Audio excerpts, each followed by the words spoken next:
Hi guys! Welcome sa Asipan. In this video ay tutuloy natin yung series natin on calculus. Sa video na to, we will prove two more theorems. No? Yung una, yung the limit as x approaches 0 of 1 minus cosine x divided by x is equal to 0. At yung pangalawa, the limit of tangent x divided by x as x approaches 0 is equal to 1. So for number 1, we have the limit of 1 minus cosine x divided by x as x approaches 0 is equal to the limit as x approaches 0 of 1 minus cosine x divided by x times 1 plus cosine x divided by 1 plus cosine x.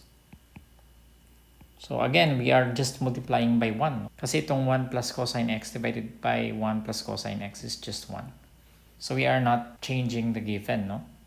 Now if we multiply both the numerator and the denominator, this becomes the limit as x approaches 0 of, this is difference of two squares. This is 1 minus cosine squared x divided by x times 1 plus cosine x. So difference of two squares lang itong dalawang ito.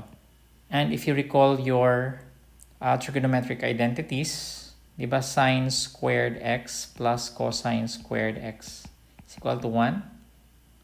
So sine squared x is equal to 1 minus cosine squared x, which is equal dito. So yung 1 minus cosine squared x, pwede ko siyang palitan ng sine squared x. Okay, so I can move that here. So this is equal to the limit as x approaches 0 of sine squared x divided by x times 1 plus cosine x. Maybe I should erase this. Right? So this is equal to, I can rewrite the fraction as the limit as x approaches 0 of sine x divided by x times sine x divided by 1 plus cosine x. So notice that if I multiply the numerator and the denominator of this fraction, babalik siya dito. And now, since this is a limit of a product, I can rewrite it as product of limits, which is the limit of sine x divided by x as x approaches 0 times the limit of sine x divided by 1 plus cosine x as x approaches 0. This looks familiar. That's equal to 1, di ba? This is equal to 1. Yan yung pinrove natin sa Calc 1.19. So this is equal to 1 times, ano ang limit ng sine x over 1 plus cosine x as x approaches 0? Ano ang sine 0? Sine 0 is 0, di ba? Ano ang 1 plus cosine 0? 1 plus 1. So this is equal to 1 times 0, which is equal to 0.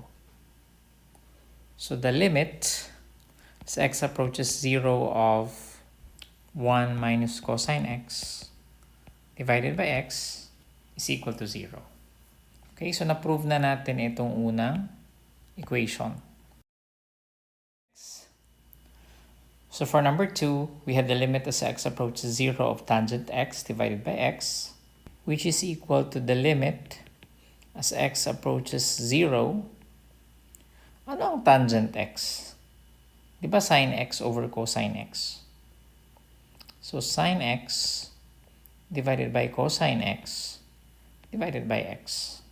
And if we divide sine x divided by cosine x by x, it's the same as multiplying by 1 over x, di ba? So this is the limit as x approaches 0 of sine x divided by cosine x times 1 over x.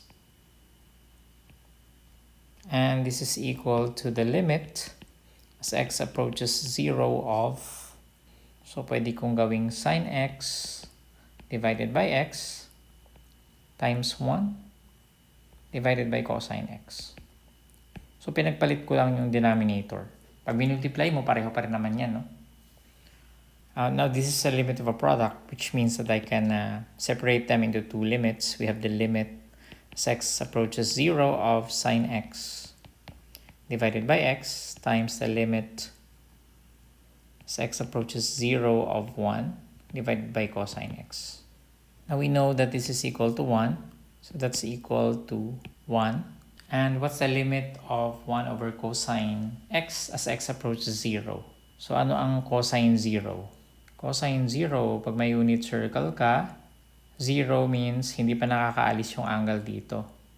So ano ang coordinates ng point na yan? That's 1, 0. Ito yung cosine, ito yung sine. So ang cosine 0 ay 1. So this is equal to 1. Meaning, the limit of tangent x divided by x as x approaches 0 is equal to 1. Which means na na-prove na natin yung pangalawa. So the limit as x approaches 0 of tangent x divided by x is equal to 1. Importante yung tatlong limits na yan.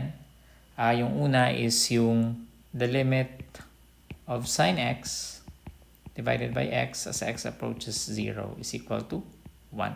So yung mga tatlong limits na yan, ito at itong dalawa ay karaniwan lumalabas yan. So dapat medyo familiar kayo sa limit ng tatlong trigonometric functions na yan. So in the next video, we will have more examples on the application of these three limits. And then after that, we will proceed to continuity.